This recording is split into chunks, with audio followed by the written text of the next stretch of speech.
Buon pomeriggio. Eccoci qua per... Good afternoon. I apologize for this voice, but it's the air conditioning that so many of you like, which produces these effects. I've got a sore throat. We're here to close the 31st meeting, and this meeting this afternoon is dedicated to the presentation of the book I Am Born Again in an Encounter. It's about the dialogues of Don Giussani with the university students, the so-called équipe, those of 86, 87. I am born again in an encounter. This can also be the value, the symbol of this meeting, which was an encounter where every one of us was able to born again. This meeting has given us an opportunity, a very special opportunity. We've not talked about things, but rather we have seen things happen. We have seen events of life where the heart was born again, or could be born again. Philarette said the other day, if one asks you how one can achieve unity, well, this person should come to Rimini, which exemplifies unity and how unity can take place. Marchionne, the head of Fiat, said that here at the meeting something good happens. This is something that everyone has perceived. We've not talked about things, we've not talked about the heart or the desire, but the heart and the desire have taken place as an event occurring to the individuals. It was not the dreamer's heart, it was not the sentimentalist's heart, which has vibrated these days at this gathering in Rimini. Let me read just a passage from the book to help you understand what we're talking about. Father Giussani, underscoring that it's not a sentimentalist's heart or a dreamer's heart, says, and I quote, expressing the desire, being conscious of one's own desire and expressing it is precisely the beginning of a fight against power. And he adds that this is the reason why it is hard to be human beings today. Caron, in the preface to the book, comments that the encounter which makes a person be born again is not the arrival point, but rather the beginning. What has happened to us can only be understood in the relationship with the circumstances along this pathway. It is the heart which is moved before an encounter. It is the beginning of an adventure. It is the beginning of becoming the protagonists of history. This book really shows you how all this happened, how this rebirth has happened through the dialogues, through the true relationship with university students in the years 86, 87. Michele Faldi is here to talk about this theme. Michele Faldi was one of the protagonists of these dialogues. He was there. He is now the director of Alta Formazione e Alte Scuole at the Università Sacro Cuore in Milan. Michele Faldi is here at the meeting for his first time.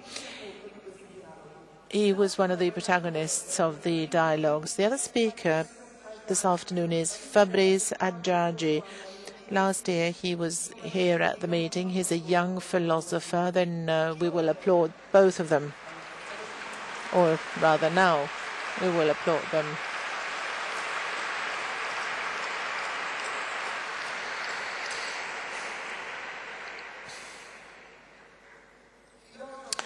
Fabrice is a young philosopher, French philosopher and intellectual. He was defined as an Arab by name, a Hebrew by birth, and Catholic by choice. This is the life of Fabrice Hadjadj. Fabrice will comment Father Giussani's book today.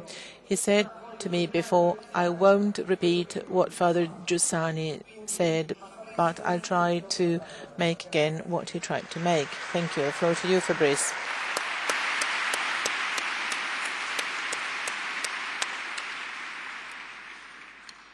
Merci, je suis très heureux d'être ici parmi vous. I'm very happy to be here. I've come here because I was here last year. And therefore now I can come and find friends. I must say that especially I would like to thank Don Julian Caron, who invited me. And I'd also like to thank my friend of the movement, Ugo Moschella, who translated my presentation for me, because I thought once, or at the beginning, of saying it in Italian,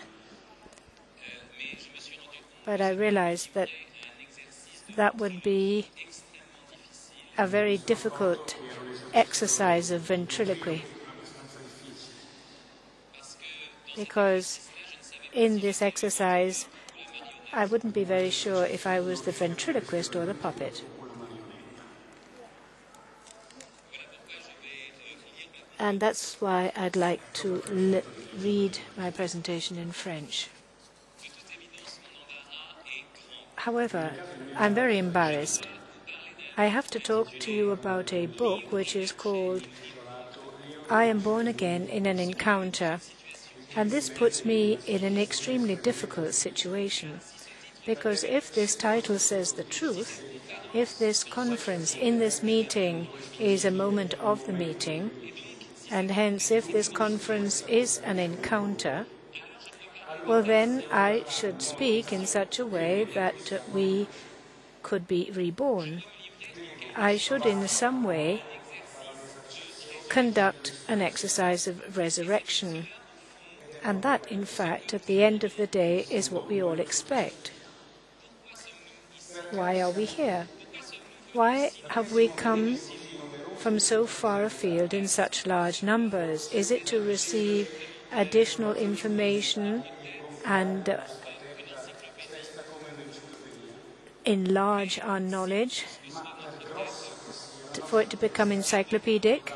But however much we know in our heads, it will fall one day, and it will fall even more the heavier it is in this dead knowledge, which is already mortal, and we will in fact not really have the experience of the hope of resurrection as a result. But when I say that, an untenable charge, indeed an untenable lightness, falls upon us, because how can one be resurrected? How can this meeting of ours become a renaissance? But perhaps that's not the right way of putting the question, because perhaps it's not so much a question of doing. If it were a question of doing, starting from my project, starting from what I am going to say, a brilliant which will strike the assembly, there wouldn't really be an encounter, an event, because this would all be the effect of a program and would lose the freshness of a rebirth and a birth. So how can we do, in order not just to do, how can we dispose ourselves to an encounter? How can one open oneself up to an encounter so that we can be transformed by what happens? And how can we be changed by the other so that this is not an alienation, but a fulfillment, a resurrection? The difficulty is not so much of allowing us to have a renaissance. We have to recognize what presupposes this rebirth. You could, in fact, say, well, why should we be reborn anyway? Aren't I already born? Aren't I already myself? why do I need an encounter for this me to be reborn? And in fact, to desire rebirth, you have to recognize that one is dead. We all too often forget that only a good death can, in fact, make someone a good resuscitation or good rebirth. The good news of mercy, of infinite mercy, presupposes the bad news of our infinite wretchedness. And I'm particularly embarrassed, as you will understand, because I have to say before us that each and every one of us is dead. I myself am dead, perhaps not biologically, but spiritually, to the extent that I am not part of the encounter if I do not open up to the other, or if I do not recognize the existence of my heart. And here I've used the word heart, which is, in fact, at the heart of this meeting. Now, what is the heart? It's a muscle. But it's a strange muscle. First of all, because it is a hollow muscle that keeps and has in itself something other than its fibers. And unlike the other muscles, its activity doesn't directly depend upon my will and decision. The 17 muscles of my tongue move as I wish, and if I want to move my hand, it's thanks to the fact that they obey my will. But the muscles of the heart make the heart beat without me commanding them. It starts to beat even before I start to exercise my will, and it beats to an extent that I can do nothing about. That's frightening. The center of me, in other words, is not within my power. What is physically the most intimate part of me escapes me, and yet, since my heart plays its tam-tam without consulting me, it might seem to me as a sort of wild host that rather like a primitive people that is beating a cannibal dance rhythm, because I know that since it started beating without me wanting it to, it could in fact stop beating very suddenly without me wanting to either, and that would be the end of the dance. It would be the moment in which the victim is consumed. So in this way, the heart is the sign of the being received, but also the being offered, the sign that I haven't given myself life, but also that my life I have to offer, if I do not just want simply to lose it, because in any case, all this blood that circulates has to, in fact, be spilt, and but why? For what resurrection? Don Giussani wrote, the truth of life is its relation with the mystery from which it is born, from which it has been given birth. It is born because nobody gives himself the life that he lives. This is a very concrete truth that, in fact, our beating heart never ceases to remind our throat, our temples, our eyes and ears. It's a truth, however, that we continue to cover with noise, the fact that we are not the masters of our existence. This sign that our life at every instant is received to be offered, we can see elsewhere, for example, in our belly button. We say one looks at one's belly button to say that one is selfish, vain, or that one takes oneself for the center of the universe. But if you really do look at your belly button, what will you see? A scar. It's your first scar, which bears witness to your relationship with another, your relationship with another person. She was your first home, and without meeting her, you would never have been born.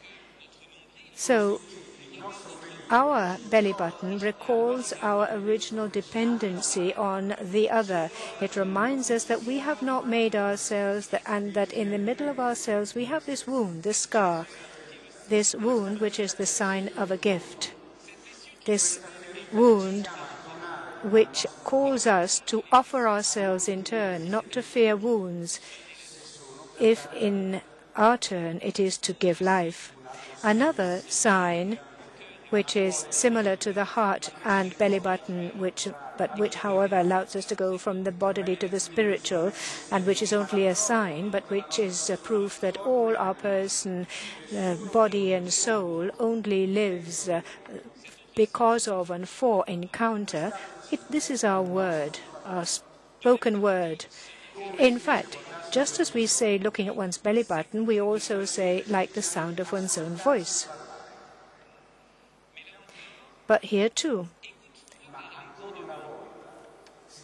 listen to yourself speaking, really listen. And what do you hear? You hear intonations which come from your father or your mother, from your brother, or from an admired teacher. But especially, you hear words and a grammar, a language that you haven't created, that you have received from the voice of your parents, just as a gift from the fairies at your cradle. And if you start saying, I don't want your communication, your communion, if you say that, you are contradicting yourself twice.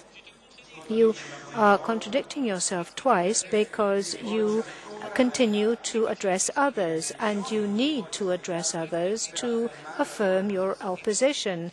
And hence you prove by that you need communion, at least in the negative sense. And you contradict yourself a second time because your own words are the issue of a first communion, of a linguistic community. And even if you speak alone and to yourself, it's always listening and addressing others, because the spoken word is both listening and addressing, answering and questioning others, essentially. So your tongue is like your heart. It is in you like your tongue, and it bears witness that you haven't given yourself your life, and your life is not your property. It testifies despite you to an encounter, and it testifies despite yourself to hope. In fact, before you said buongiorno, and behind that, despite yourself, this was an appeal to a day which will really, completely, absolutely be good, buono, the appeal to glory, in other words. Or you have said arrivederci, which means that your mouth has announced the hope of seeing the other and to see him again and always, even if your superficial you, found this person not very nice. Or you have exclaimed, what a shit life. But how could you say that if you hadn't in yourself, despite yourself, the presentiment of a better life, a more lively, eternal and happy life? Without this presentiment, without this hope, that sort of explanation would never come to your mouth, and you would find that shit was something you liked. One can understand from this the profound truth of Deuteronomy's verses. You know God's law, and it isn't impossible to obey them. It isn't far away. His commandments aren't in heaven. You can't excuse yourself for saying you don't know them. They are nearby you, and you know them by heart. All you have to do is obey. I know that many of you have had a renaissance thanks to Don Giussani. Was Don Giussani a more brilliant orator than others? No. He converted because he was poorer. He was poorer in spirit than many others, and therefore he didn't bring people to him, but through him to the source, the origin, the light. And in that sense, he recalled men to themselves, to their true originality. He was poor so much so as to be transparent. He was sufficiently poor not to be brilliant, but to be luminous. He didn't capture light for him, but allowing the light to pass through him. Therefore, the fruit of this encounter, like all real encounters, was not the supply of new information like a documentary on a foreign country, but rather a renewing of what we already know, a refreshing of its presence. And that is incomparably important, because what's at stake is not to know this or that in addition, adding information to enjoy, to lose one's track, but to come back to our existence and to discover this as a more enchanted than fatal fact. In other words, there is something. I am, I exist, I bear witness. It's this fact which is the primary fact. It is this fact which is the true question of the moment, the real event, the beginning of everything. And with this question, why am I here? That is the prime question. And the challenge is not to create an imaginary artificial answer, but to really become aware of what we are. And this is done through our language, in our heart, to listen to one's words close to you, in your mouth, in your heart, so that you can finally become alive. As Giussani wrote in I Am Born Again in an Encounter, he says, we are living in a greater weakness of conscience. It's a non-ethical weakness, not an ethical weakness, but it is a weakness of energy of conscience. Weakness is not ethical, nor is it scientific. We have no lack of scientific solutions. On the contrary, we are overwhelmed by these solutions and even overwhelmed by final solutions.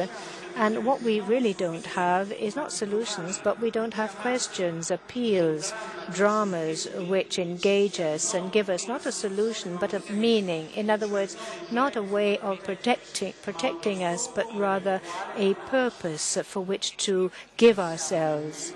And we don't have any lack of moralizing norms either. On the contrary, we are assailed by injunctions and rules.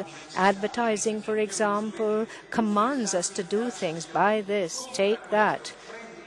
With your new BMW, you will know joy.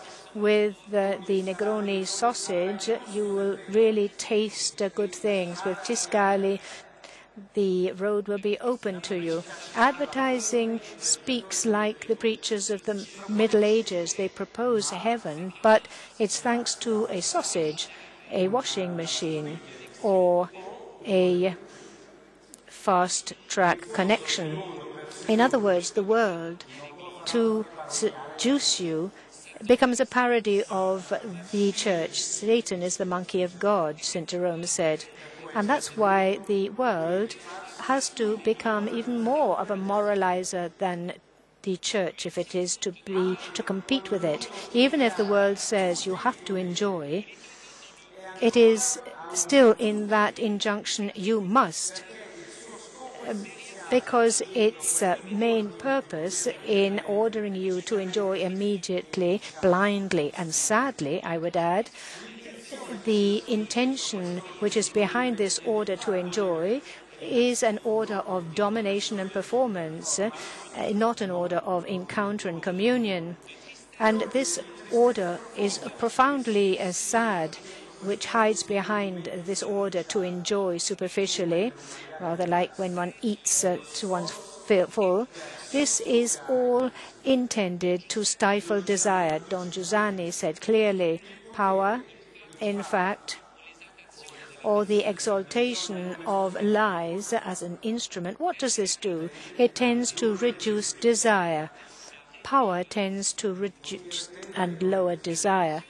The reduction and or censoring of desires and demands, and the reduction of desires is the weapon of power. And this reduction of desires, says Giussani, is nothing else or nothing other than an attempt to abolish humanity. Today there's an extremist movement which is very characteristic of our time, which is called transhumanism. And they declare their intentions, this movement, through paradise engineering. Transhumanism intends to develop a Superman thanks to biogenetics, new chemistry, nanotechnology. They want to go beyond the human, transhuman, to make a Superman without any suffering, completely competitive, adapted to the market requirements, and always sure of himself and full of well-being. But if you look and think about this, you will realize that these supermen are always from the beginning obsolete, because with every technological advance, well, this will make obsolete the previous generation, to be slung into the trash bin, like the old computers which seem even farther away from us now than an old ornament from yesteryear, because the individual in this way will be reduced in his desire, will become something functional. And if this is the case, an individual will be perishable, just like a product, and will be as short-lived as a cell phone. And that's why supermen are also the dinosaurs of the future. You who are Italian, most of you are Italian,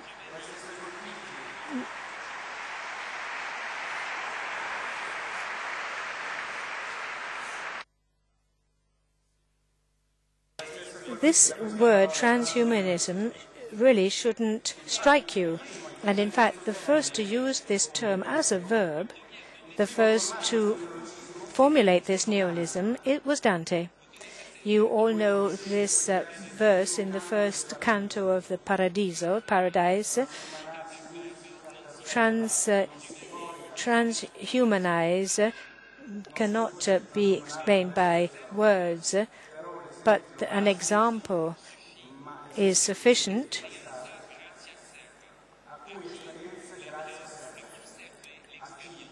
For those whom grace has shown the experience. Dante here was prophetic. He's just telling us that transhumanizing is the great thing that the heart desires, the great things. But this thing becomes very small when you think that you can achieve it through one's own power, through one's own words. To attain this, we have to have the all-powerfulness of grace. We have to have the encounter with another. What is the example that the poet gives us? It's this one. But this example is not sufficient, because we have lost the sense of experience, the grace of experience, in place of the pride for planning our lives. So we can understand that power, would have no power if we didn't have in us this desire for great things, except that this desire on which man rests and yearns to is deviated, like Caligula of Camus. He petrifies his magnanimity in pride. He shatters his broad breadth in distractions, and therefore he becomes asphyxiated, just like that person who would like to have a heart whose blood beats within a closed circle without getting oxygen from outside. And as Rilke says, the poet of respiration and breathing, he tells us that each time we breathe, we offer and open up ourselves and offer our breath and take from the outside. The power of will cannot prevent the encounter, because the encounter is an event. It's something which outwits our plans. You have, O Lord, outwitted the plan of nations, says the psalm. But the power of will can, in fact, abort the encounter and make us think it's just an illusion and destroy in the bud this incredible adventure. Don Giussani wrote, "Power cannot prevent the setting up of the encounter, but it tries to prevent this encounter becoming history." Power tries to prevent this happening. What encounter are we talking about?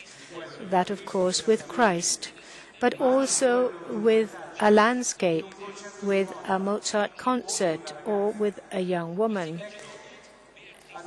Therefore, let's imagine you encounter Beatrix or Anastasia. What happens at this encounter? You are touched by her beauty. Of course, her beauty can be experienced by you through her face and her body. But what is given by her face and her body is music, is harmony, a dance of the being. Because with beauty, it's as if the profundity of that being came to the surface in all its essential happiness.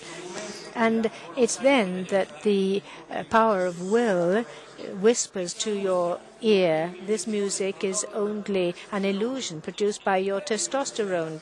Take a condom and sleep with Aspasia, pay a hotel room, and have intercourse with Beatrix. You will see then that this mirage will dissipate.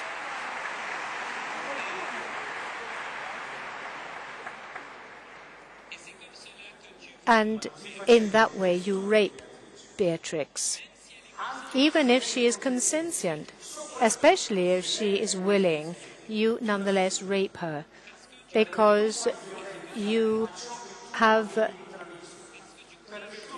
spit on the music, you have stepped on the dance of the being that was manifest to you in the encounter. In fact, you didn't want to recognize the wound of beauty, this wound which is not a diminution or impoverishment of yourself, but offers a being that goes beyond your power. And you have therefore not accepted this. Giussani reminds us that this is important for the world. Prevent man from reaching his own wound, in other words, reaching himself. In other words, to come and meet himself. It's an extraordinary sentence, this. How can one reach oneself be the same thing as meeting and have an encounter with one's wound? Because the I comes about always in an encounter, in the shock, in the happiness of a continual hemorrhage of blood which is received and given. Encounter is wound because it is something, it's the apparition of something which awakens my desire, but which at the same time escapes my power. It's something which at the same time carries me upwards but humiliates me. And the question therefore becomes, what can I do to truly embrace Beatrix? How can I drink at the inaccessible source of her beauty? Now, it's not just a question of using Beatrix to go towards Christ. This is the thought of false Christians. They have said, go towards the Creator, and to get there you shall have contempt of his creatures. But it's as if you were saying, go towards Dante and tell him that his comedy is terrible. The Creator loves his creature. And therefore, going towards him means going towards her in a deeper sense. You know this from the letter to the Colossians. Don Giussani repeated this because it was very important for him. God's Son was before all else, and by him everything is held together. And therefore going towards Christ has nothing which is exclusive. On the contrary, one has to go towards Christ, to go towards Beatrix, because he exists in her. It is through him that she was saved. It is with him that music can become deployed in an ineffably beautiful symphony. Now, here we come close to the resurrection now, but it can only come close to us if we fight against the lie of an authenticity which is concocted by our power. If we do not risk our life in truth, the truth of an encounter and desire. Don Giussani said very clearly, the fight against this lie can, in fact, justly make us say that it would be better for man to be murdered rather than to lose his humanity. This is the exercise of our resurrection. Prefer to be murdered rather than losing our heart, lose our heart. This is the same thing with regard to bearing witness to beauty. Prefer to be hung and quartered rather than deny the glory to which we are all called, even the smallest, even my enemies, even those who hang and quarter me. As Giussani recalls, Christ is not there just for citizens, is not for all. He is for all men. He is the savior of the Marxists, of the Berlusconians, and even of the Christian Democrats.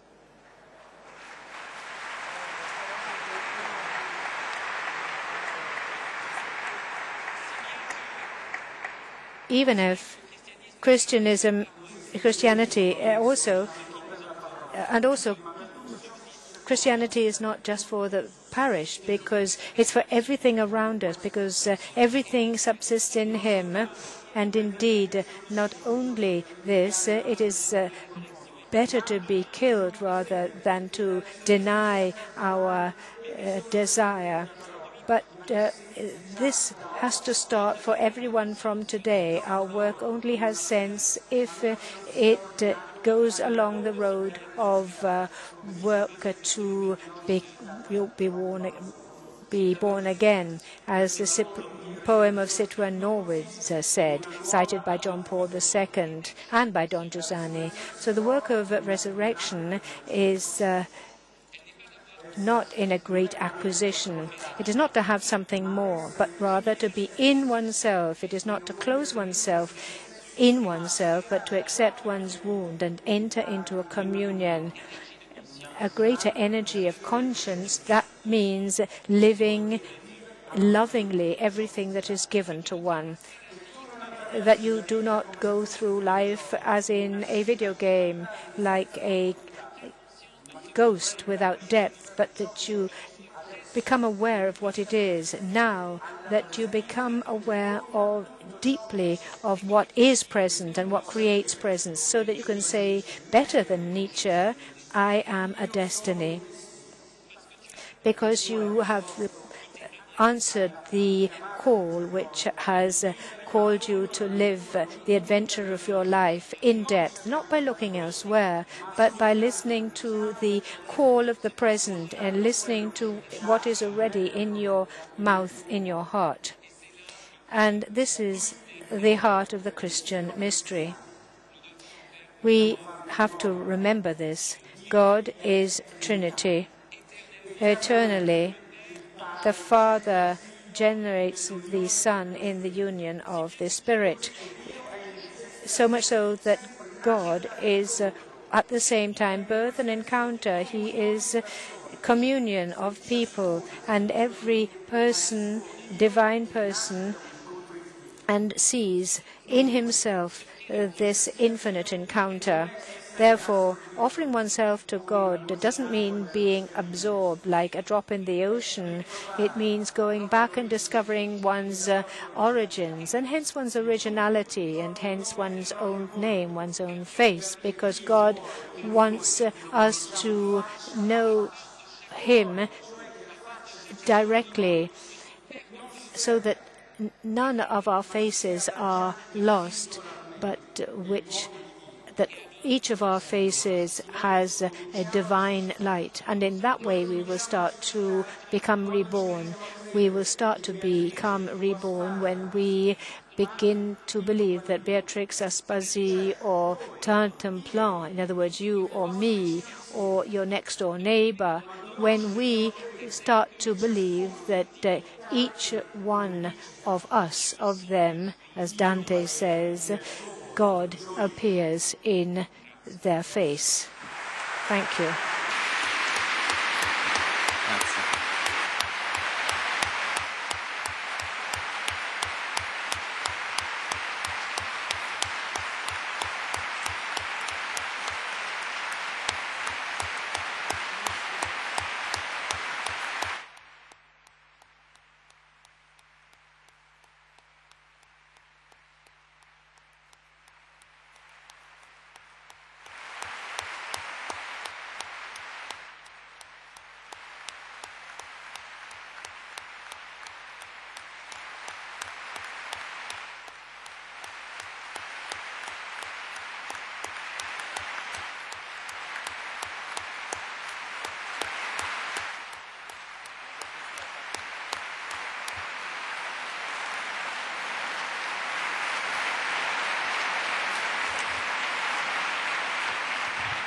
Sappiamo, Fabrice, che tu non hai con... Fabrice, we know that you did not meet Father Giussani personally. I think, however, what has impressed us very much, as witnessed by this applause, is that you have reproposed to us a vibration of the heart which felt loved similarly to Beatrice or Aspasia. Your heart, our heart, vibrates really in the same way that the heart of everybody vibrates before Father Giussani. So we thank you very much for bearing witness to this. Instead, Michele met Father Giussani personally. I'd like to ask you, Michele, in those encounters, what did you do in those encounters? What did you do in those equipes, as they were called? Now, first of all, trying to lower the cultural level a bit after what we've just heard, I was wondering, how come that 23 or so years after certain words were pronounced, they still strike you, they still hit your heart and soul? This was also true for Fabrice, even if he did not meet Father Giussani. This is the great value of this book and previous books. This is actually the 5th of a series. The reason why I'm here is very simple. I was among those that participated in those encounters. I actually attended university for a much longer period of time than it is usually the case for the majority of students. So I had an opportunity to participate in these meetings which were held by the University Group of Communion and Liberation. I'm here as a witness, as a person who participated in those meetings. 23 years or so after those words were pronounced, I can only say that I was educated, I was brought up in those words. What happened then? You know, this meeting is meant at presenting a book, and I hope that this is an invitation to many of you to take a book in your hands and open it. books are there to read, to be read. The characteristic of this book and also of the previous ones is that their starting point is a special one. The starting point is experience. In those days we were 23, 24, 25. Some of us were older, but certainly younger than 30.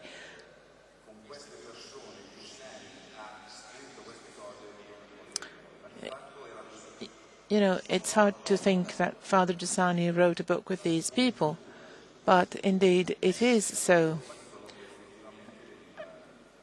Actually, what was said was recorded and then transcribed into this book. The book reflects the dialogues between Father Giussani and those that were responsible for the university movement and people also belonging to other communion and liberation groups elsewhere in Europe, because communion and liberation had already become well known outside the borders of Italy. So the book contains also their contributions. As a starting point in my life, I would like to mention the first hour of the first year when Father Giussani started his theology course at university, the one that gave rise to the religious sense. Father Giussani was there in front of us. We were all students just enrolled in university, and he would start by saying, I'm not here today and for the rest of the year to convince you of all the things I'm going to say to you, but I'm here because your experience should compare with what I'm going to say from now to the end of the school year. I was really struck by the rational approach used in Christianity. Starting from our experience, we were always able to establish universal comparisons during these meetings. The way these meetings were held, the way we had a dialogue with Father Giussani was precisely aimed at comparing our experience, our background. Well, we had a low cultural level. We were not used to studying hard. We lived our times, but were fascinated by the fact that Father Giussani was so provocative and forced us to establish a universal comparison between Christianity and our experience. You know, our generation has not even gone through the period of 1968. We actually went through other debates and struggles at university level, but our generation lived the so-called reflux years. There was a famous advertisement in those years, in the 80s, which said Milan to drink. I mean, everybody wanted just to drink an aperitif in the evening, nothing more than this. And also, they were not the years of terrorism anymore, where in Milan many people had died before. The context was a soft context. Father Giussani had a sort of intuition. In May '86, the Chernobyl power plant had exploded in the former Soviet Union. Don't forget that in those years we still had the Berlin Wall. We did not know a lot about that explosion.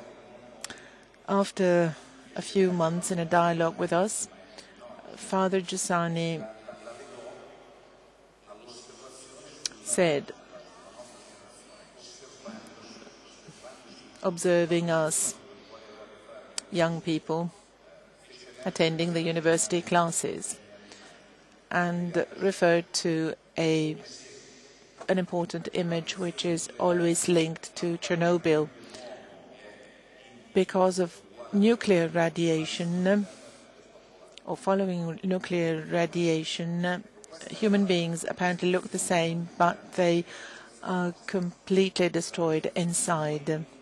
This was not the description of others, but was the description of ourselves, belonging to the movement within the university. At that point, we took a challenge.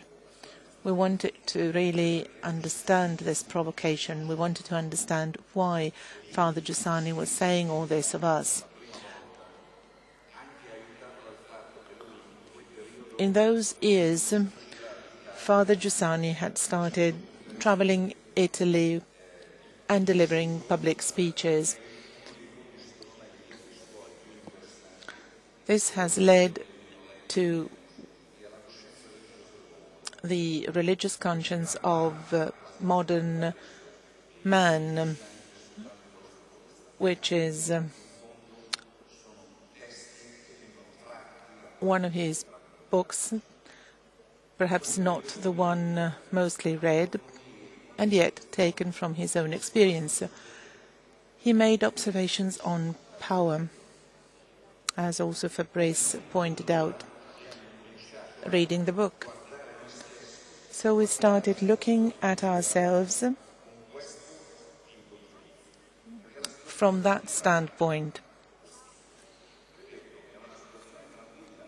We were not living in a hostile environment as compared to previous periods of time. We were not living among battles. Our presence within the university was not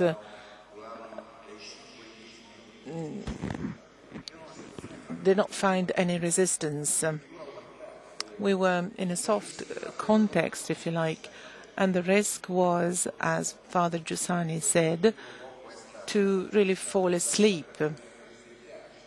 He wanted to awaken us, noticing that we were falling prey of power, of a power whose aim was to put off desire, to put people asleep, eliminating all forms of desire. The university years and the dialogues among us university students were all characterized by this. We really have to thank him for this. We were glad to see Father Giussani in class, to meet him in different places and have to do with him. The cover of the book is a great picture.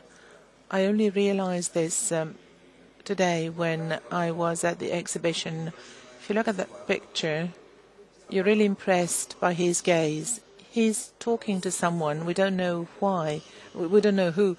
But the stupor is of Father Giussani looking at that individual. In his eyes, you see something new, something unexpected. All this is happening there in the encounter with that person. You know, our days were characterized by all this, by all these events. What did we have in that context? Let me read a passage from this book.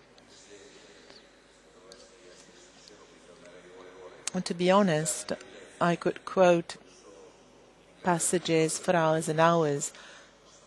Let me simply suggest a few to you.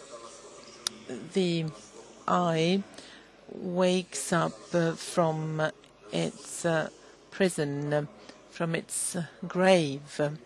We were contained in a sort of grave, an enclosed area, and then the I wakes up again and becomes self-conscious in an encounter.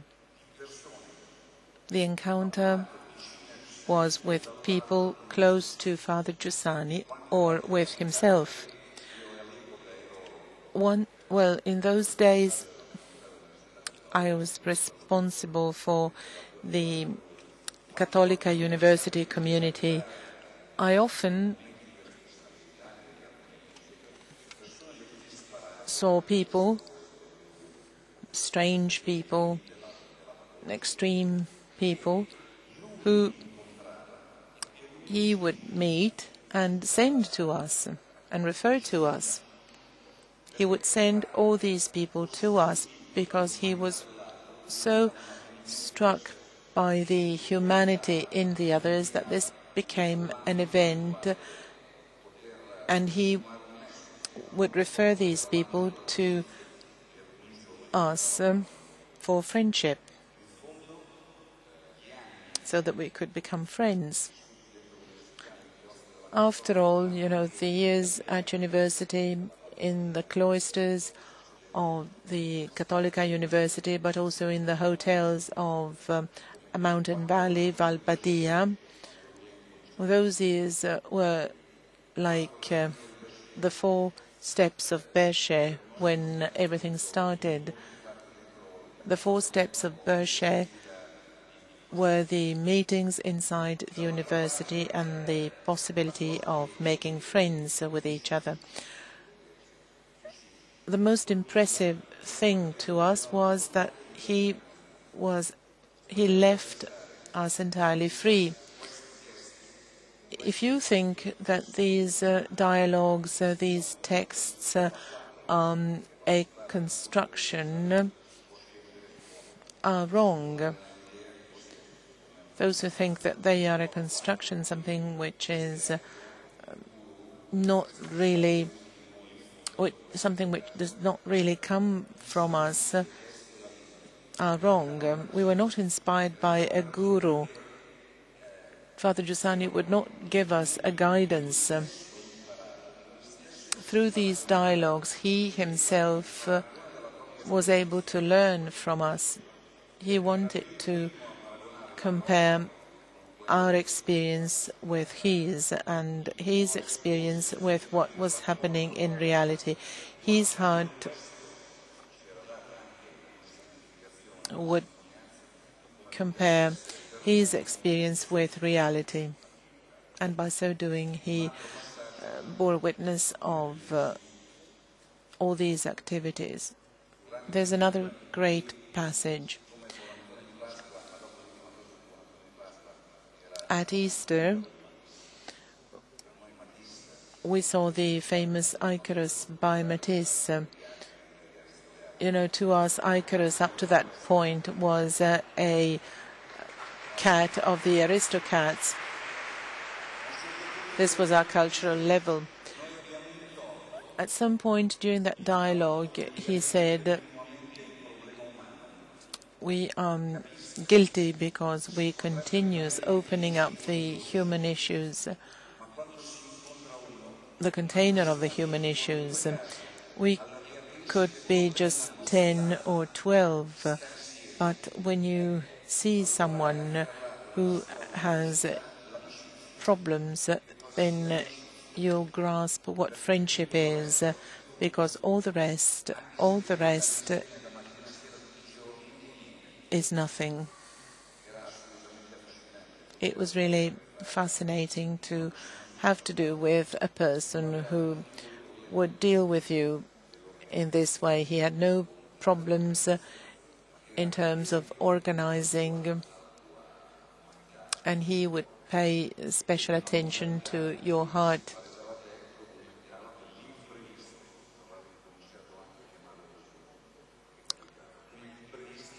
This was a sign of the unexpected, and also another unexpected thing was the Easter flyers, because we became great by following the Easter flyers, which were a reference to us. The Easter flyers were published at Easter, as the name says, but why is it that in the dialogues in August or following dialogues, the contents of these Easter flyers were still up to date?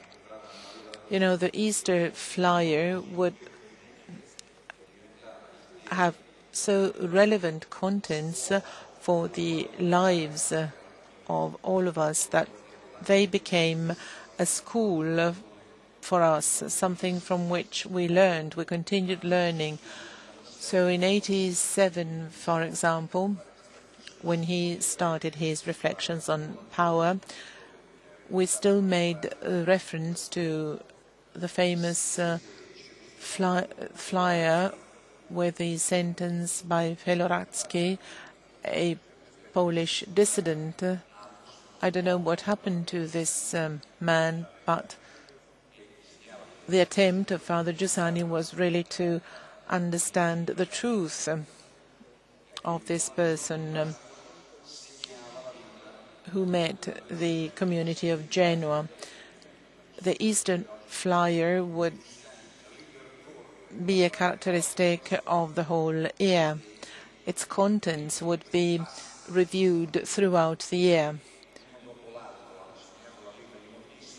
Many of us were impressed by the contents of this Easter publication. We continuously compared our experiences with the contents of this publication. In 86, he started the summer dialogues, saying, "You have understood nothing of the contents of the Easter publication." So that would be a starting point to rediscuss all these matters. Finally, and this is something which is particularly dear to me, 23, 24 years have elapsed since then. Fortunately, I managed to graduate. What is the interest of this book today? Well, many people could see this book as a historical anthology to see how we were in the past. For many, well, to many people who never met Father Giussani, the contents of this book could seem to be something very far away. However, 23, 24 years have elapsed and the challenges are still the same. It can't be a memory of the past. It's not a book, but an experience. It can't be a memory of the past which changes life, the life of a family or the working life of a person.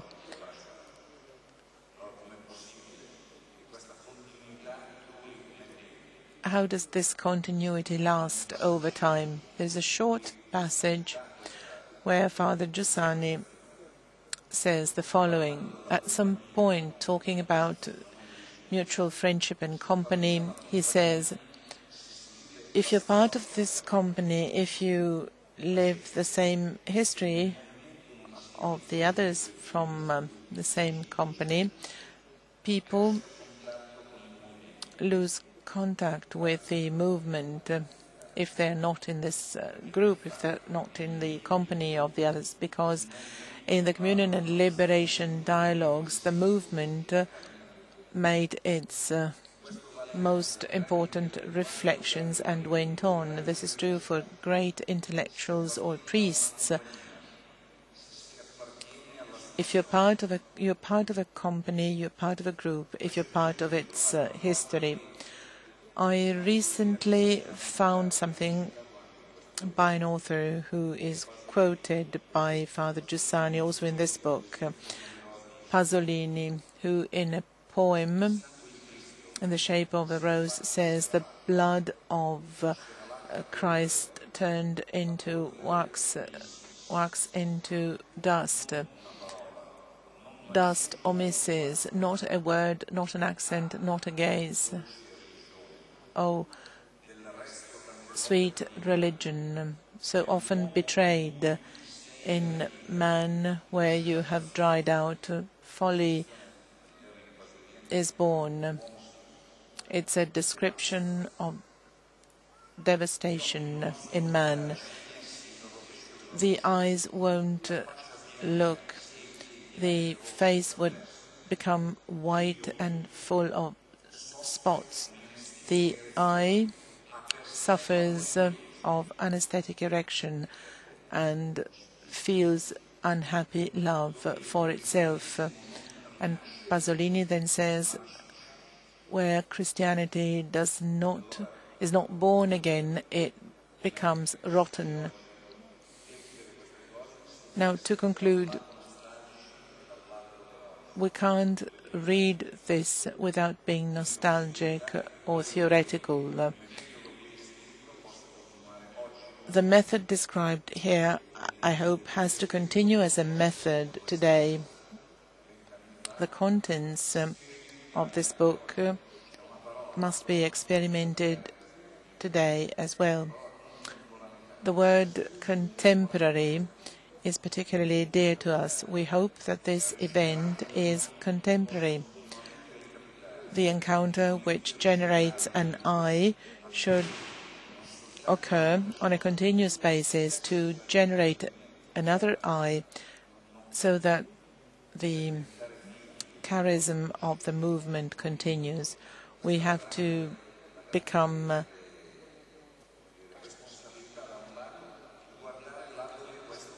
sons of this method and not imitators or disciples.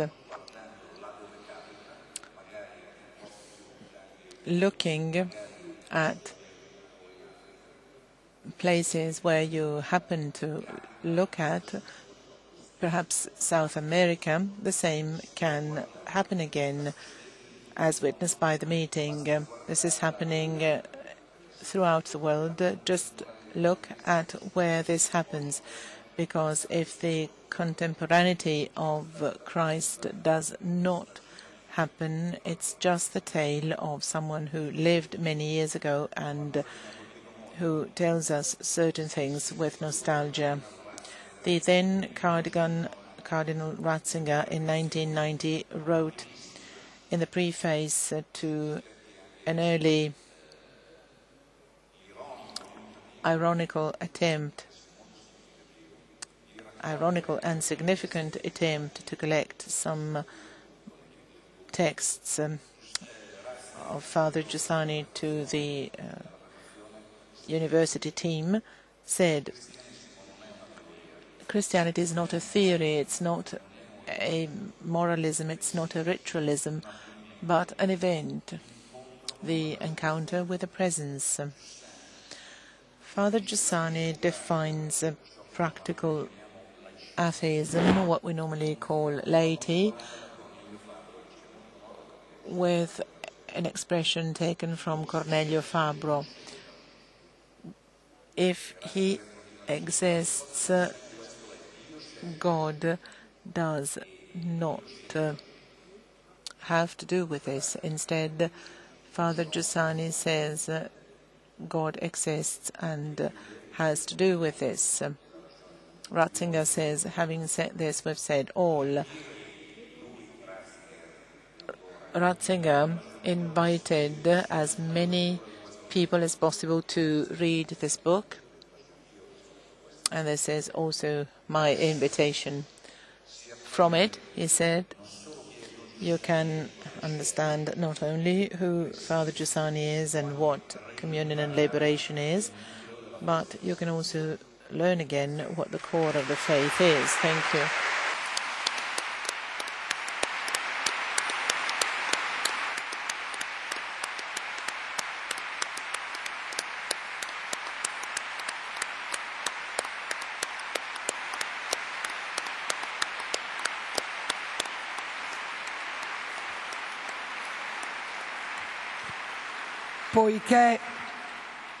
Poiché abbiamo ancora un minuto.